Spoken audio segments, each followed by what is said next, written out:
এই রে, বিজ্ঞানী তো দেখছি আরো বড় সর্বনাশ করে ফেলেছে। মনে হচ্ছে গোবর না পেয়ে এইবার মানব বিষ্ঠা দিয়েই কাজ সারবার তাল করেছে। তাড়াতাড়ি যাই, মহারাজ এতক্ষণে আবার দুর্গন্ধে রেগে গিয়ে নিজেই না বিজ্ঞানীর গর্দান নিয়ে নেন।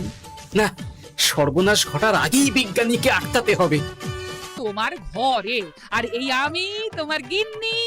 হ্যাঁ গো, তুমি কি স্বপ্ন দেখছিলে নাকি? না, দেখছিলাম না, শুনছিলাম। কানে বেশ একটা মধুর কোকিল ধ্বনি আসছিল। ঘরে চাল ডাল আনাজ সব আনতে হবে, তাই এক্ষুনি বাজার না গেলে কিন্তু হাঁড়ি চড়বে না।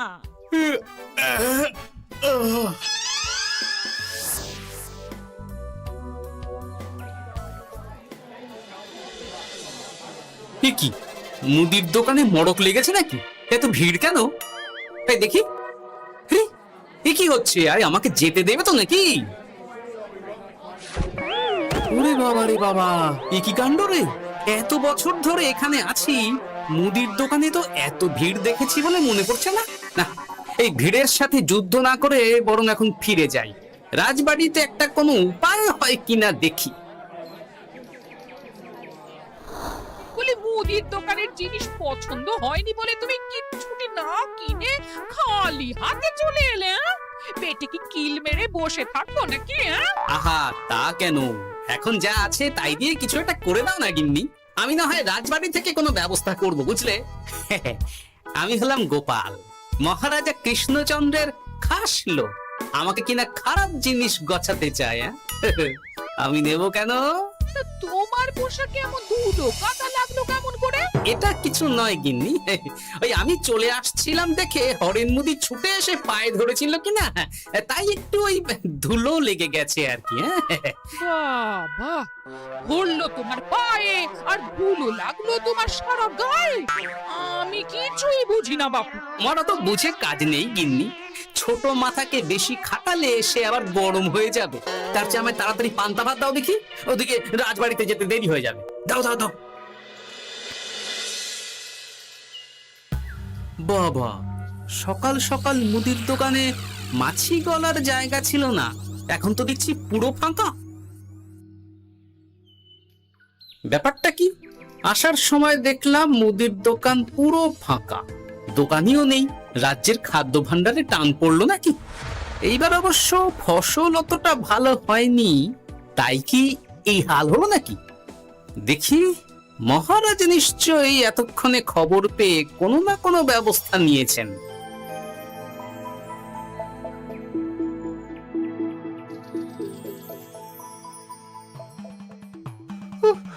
আমি যদি উড়ে যাই, দয়া করে ধরে ফেলুন।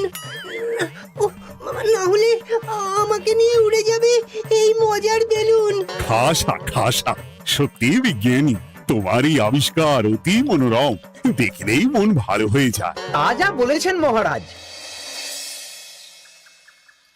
এই অদ্ভুত উড়ন্ত বেলুন দিয়ে এখন থেকে বার্তা এ রাজ্য থেকে অন্য রাজ্যে পাঠানো যাবে, দূতের কাজ কমবে। বড় ভালো কথা বলেছো হে মন্ত্রী, এর জন্য বিজ্ঞানীকে আমি পুরস্কৃত করব। কি ভুল করে কোথাও চলে এলাম নাকি? কি রাজসভা নাকি কোনো মেলা? সভাসদেরা কি করছেন? গোপাল, এত দেরি করে এলে কেন? এত বড় আমোদ থেকে বঞ্চিত হলে? এইসব কি মহারাজ? বিজ্ঞানী এই নতুন ধরনের বেলুন আবিষ্কার করেছে গো গোপাল। আমার বানানো বেলুন কেমন হয়েছে গোপাল? ভালো, কিন্তু মহারাজ আমি যে একটু গুরুতর সংবাদ নিয়ে এসেছি মহারাজ। তোমার তো কোনো কিছুই ভালো সহ্য হয় না গোপাল। সভায় তোমার অনুপস্থিতিতে এই যে হাসির রোল উঠছে, সবাই আমোদ আহ্লাদ করছে, আর মহারাজও বেশ খুশি আছেন, এতেই তোমার গায়ে জ্বালা হচ্ছে, সেটা বলো না। সূচ যদি চালুনির বিচার করতে যায় তাহলে কি চলে মন্ত্রী মশাই? যাই হোক, সবাই যদি এই ছেলে খেলা বন্ধ করে একটু শান্ত হয়ে বসেন তাহলে আমি কথাটা বলতে পারি। বেশ, তোমরা সবাই বসো, শুনি গোপাল কি বলতে চায়। সেনাপতি, দয়া করে সভা কবিকে বেলুন থেকে নামানোর ব্যবস্থা করো। হ্যাঁ হ্যাঁ, এক্ষুনি নামাচ্ছি। ওই মা! থামো থামো থামো, এবার গোপাল কি বলতে চাইছিলে বলো। মহারাজ, সকালবেলায় আমি বাজারে গিয়ে দেখি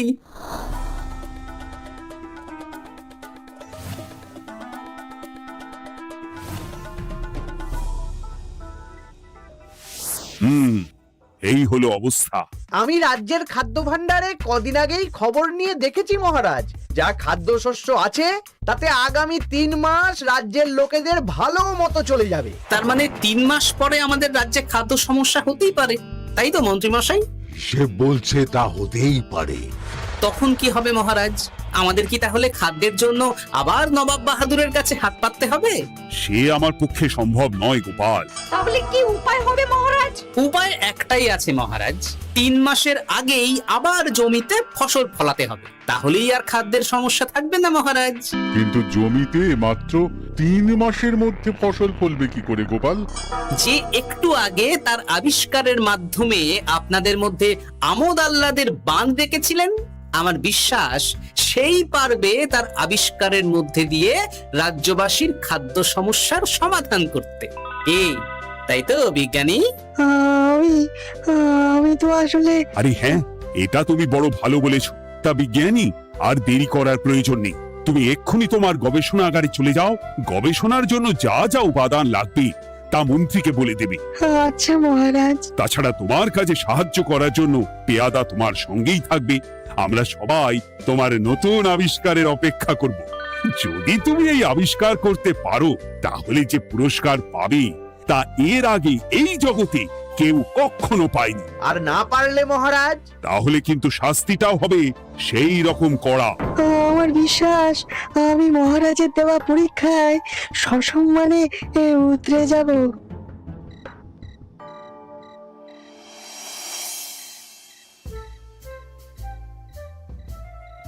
কি গো, কি হলো কি তোমার? এত রাতে এখনো জেগে আছো যে বড়, হ্যাঁ? জেগে আছে কি আর সাধে গিন্নি? বিজ্ঞানীর জন্য বড় চিন্তা হচ্ছে বুঝলে। তুমি তো জানো রাজসভায় যে কজন আমার ভালো চায় তাদের মধ্যে বিজ্ঞানী একজন। তাই ভাবছি, তা কি ভাবছো শুনি? হ্যাঁ? এই যে নতুন আবিষ্কারের কথা পেরে আমি আবার বিজ্ঞানীকে বিপদে ফেলে দিলাম না তো?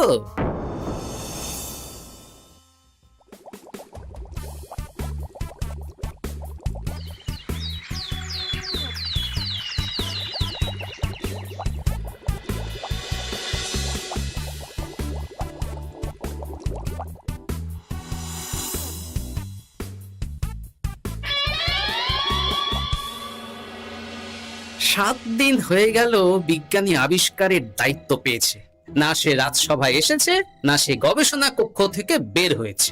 সে কি কথা গো?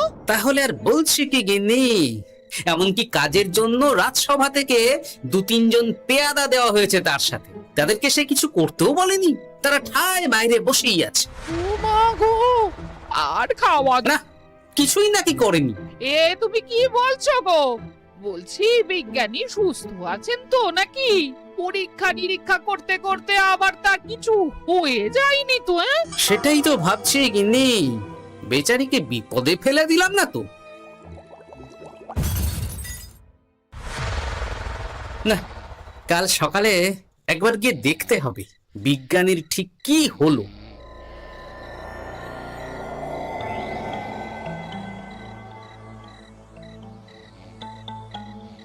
ও গোপাল, গোপাল, দরজাটা একবার খোলো। গোপাল, হ্যাঁ? কে কে কে? দেখো নাকি? আচ্ছা বেশ, তুমি আলোটা নিয়ে এসো তো গিন্নি।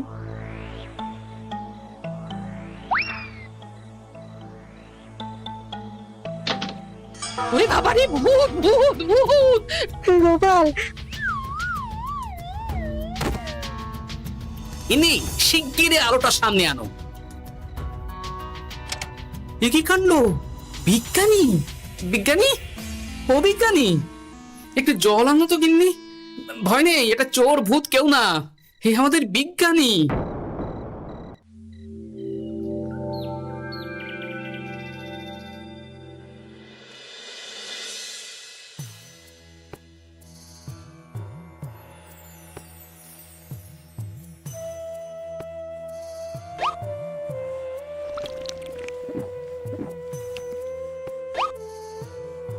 এইবার একটু সুস্থ বোধ করছো তো বিজ্ঞানী? হ্যাঁ, অনেক ধন্যবাদ। আসলে গবেষণা করতে গিয়ে দিন রাতের খেয়ালই ছিল না, খাওয়া হয়নি। 7 দিন ধরে গবেষণা করছো মানছি, তাই বলে এরকম না খেয়ে থাকবে? দেখলে তো কেমন ভিড় মেয়ে খেয়ে পড়লে। রাতের বেলায় গবেষণা কক্ষে বিস্ফোরণ ঘটে। এই যাত্রায় মনে হয় আমার প্রাণ রক্ষা হলো না, আমার গবেষণা বিফলে গেছে। আহা, এত সহজে হাল ছেড়ে দিলে কি চলে? আমার ঠাকুরদা একটা কথা বলতেন জানো, যদি করো গোড়ায় গলদ, কেঁদে কুল পাবে না বলদ। এর কথার অর্থ কি গোপাল? আমি যে সবটা বুঝি তা নয় বিজ্ঞানী, তবে যেটুকু বুঝি তার মানে হলো গোড়ায় গলদ করলে বলদ অনেক খাটলেও ফল পাবে না, ফলে তাকে কাঁদতে হবে। আমার মনে হচ্ছে তুমি গোড়ায় গলদ করে ফেলেছো। সেটা তো আমারও মনে হচ্ছে গোপাল, কিন্তু এখন তাহলে উপায়? মহারাজ যদি আমার ঘরটা নেন তাহলে? না না, ঘাবড়িও না বিজ্ঞানী, আমি তো আছি। দেখো, আমি তো তোমার মতো শিক্ষিত নই বিজ্ঞানী। রসায়ন, ভৌত বিজ্ঞানে আমি পুরো অজ্ঞান, এমনকি প্রকৃতি বিজ্ঞানও আমার পড়া হয়নি। তবে প্রকৃতির মধ্যে যে বিদ্যা লুকিয়ে আছে তা আমি জেনেছি। আমার মনে হয় তোমারও ওই প্রকৃতির বিজ্ঞানের দিকে এবার নজর দেওয়া উচিত। কিন্তু কিভাবে শুরু করব গোপাল? আচ্ছা বেশ, চলো আমার সঙ্গে।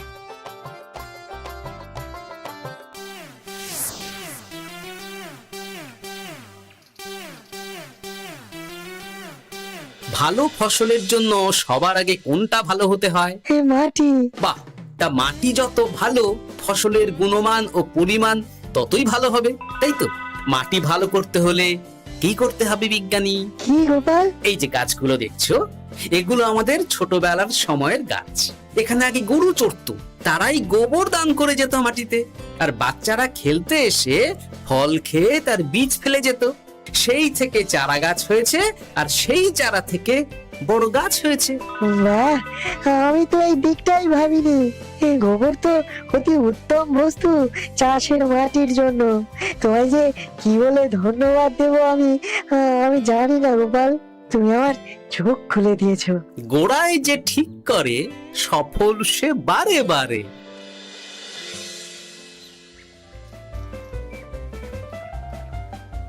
তাহলে বুঝে গেলে তোমাদের কাজ। হ্যাঁ বিজ্ঞানী মশাই। বেশ, আর বিলম্ব নয়, তোমাদের হাতে কিন্তু একদম সময় নেই।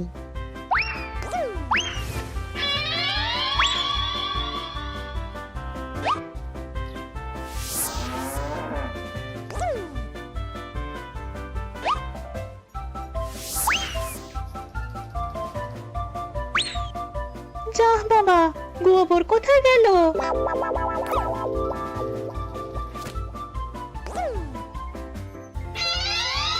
বাহ, এই কাজ ভালোই এগোচ্ছে। তোমার জুড়ি মেলা ভার গোপাল, তুমি যা বুদ্ধি দিলে।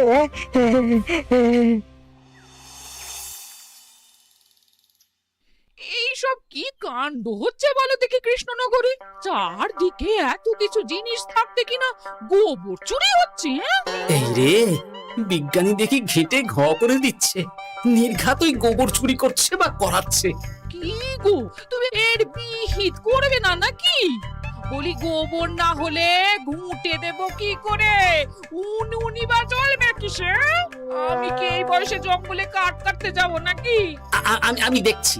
তুমি আজকের দিনটা কোনো মতে সামলে নাও না গিন্নি, আমি এক্ষুনি রাজবাড়িতে গিয়ে এর একটা বিহিত করছি।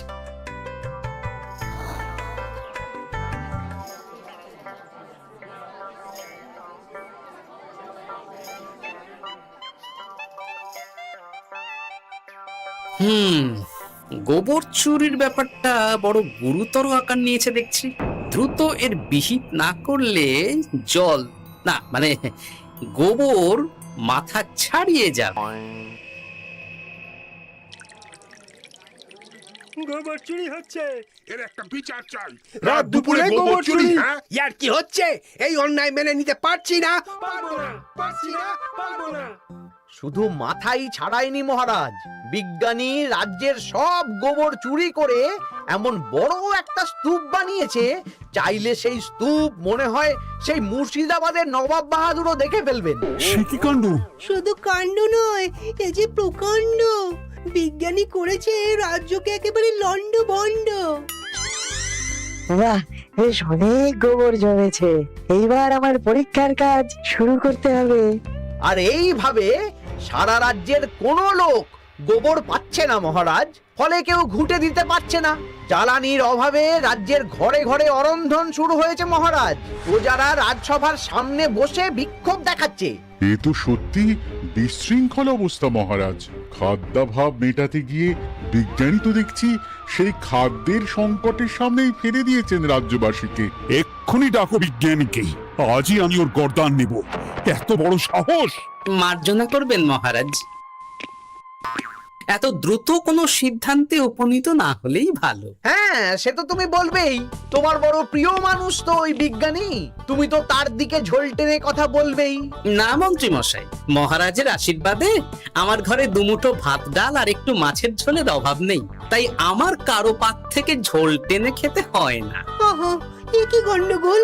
কে জানে কে টানলো কোন দিকে ঝোল? আমি বলি কি মহারাজ, যে কোনো পরীক্ষাতেই শুরুতে ভুল হয়েই থাকে। ভুল থেকেই তো মানুষ শেখে মহারাজ।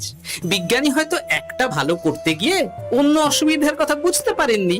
আমি যাচ্ছি মহারাজ, আমি গিয়ে এক্ষুনি এই সমস্যার সমাধান করে আসছি। কিন্তু মনে রেখো গোপাল, বিজ্ঞানীর হাতে কিন্তু সময় অতি কম। হ্যাঁ, সময় যত যাচ্ছে বিজ্ঞানীর গর্দানের দিকে মহারাজের হাত তত এগোচ্ছে।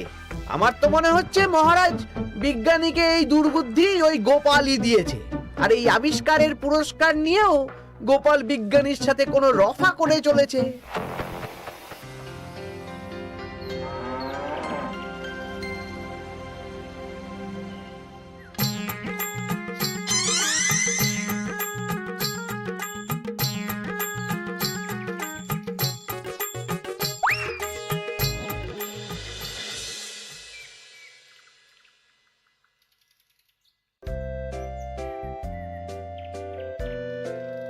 যাক, তাহলে রাজ্যের গোবর চুরির সমস্যা মিটলো, কি বলেন? তা মিটেছে রানী, কিন্তু এটা আমি বুঝতে পারছি না বিজ্ঞানী আসল কাজটা করতে পারবে কিনা। না পারলেই তো আবার 3 মাস পরে। কি সকাল বেলায় এই কটু গন্ধে রাজবাড়ি ভরে উঠেছে কেন? কি হলো?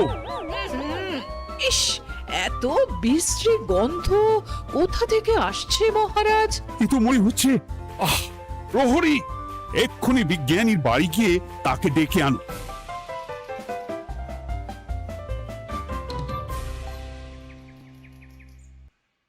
এই রে, বিজ্ঞানী তো দেখছি আরো বড় সর্বনাশ করে ফেলেছে। মনে হচ্ছে গোবর না পেয়ে এইবার মানব বিষ্ঠা দিয়েই কাজ সারবার তাল করেছে। তাড়াতাড়ি যাই, মহারাজ এতক্ষণে আবার দুর্গন্ধে রেগে গিয়ে নিজেই না বিজ্ঞানীর গর্দান নিয়ে নেন। না, সর্বনাশ ঘটার আগেই বিজ্ঞানীকে আটকাতে হবে। তুমি ঠিকই বলেছো গোপাল, সকালবেলাতেই মহারাজ আমাকে ডাকার জন্য পেয়াদা পাঠিয়েছেন। আমি যাইনি, কেন কিছু আন্দাজ করতে পারো? না, এই এত গন্ধে আমার আন্দাজও ভোতা হয়ে গেছে বিজ্ঞানী। তবে যতই হোক, ওই গোপালের বুদ্ধি তো একেবারে শূন্য হবে না। আর তাই বলছি, এক্ষুনি এইসব আবর্জনা বিদায় করো, তারপর আমার সাথে চলো, আমি উপায় বলে দিচ্ছি।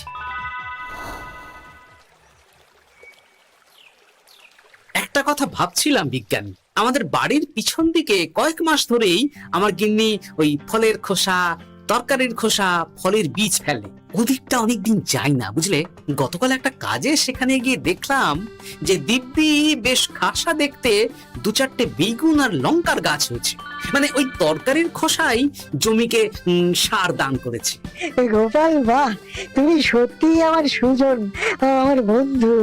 আমি এতদিনে বুঝতে পেরেছি আমার ঠিক কোথায় গলদ হচ্ছিল। আমি পেয়ে গেছি আমার নতুন আবিষ্কারের সঠিক রাস্তা। আমি পেয়ে গেছি গোপাল।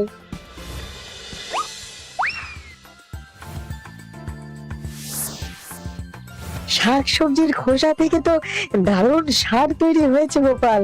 সাথে আমি আবিষ্কার করেছি কেঁচোর দল মাটিতে যে বায়ুর যোগান দেয় তা কিভাবে আরো বেশি করে মাটির মধ্যে প্রবেশ করানো যায়। বাহ বাহ বাহ বাহ, এই যে শোনায় সোহাগা বিজ্ঞানী।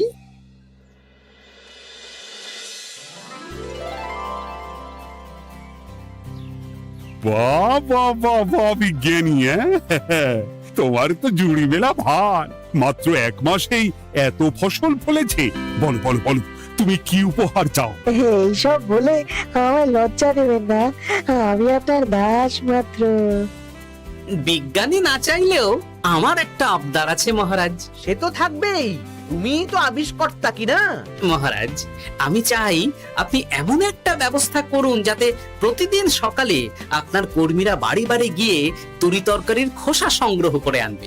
এতে কি লাভটা হবে শুনি? দুটো লাভ হবে।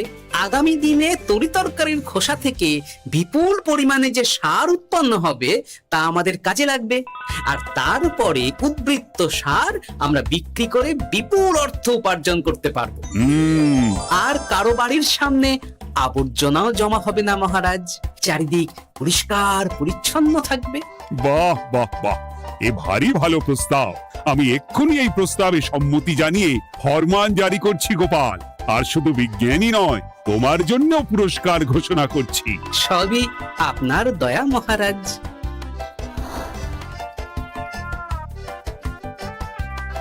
বুদ্ধি থাকলে উপায় হয়, হবেই হবে তোমার জয়।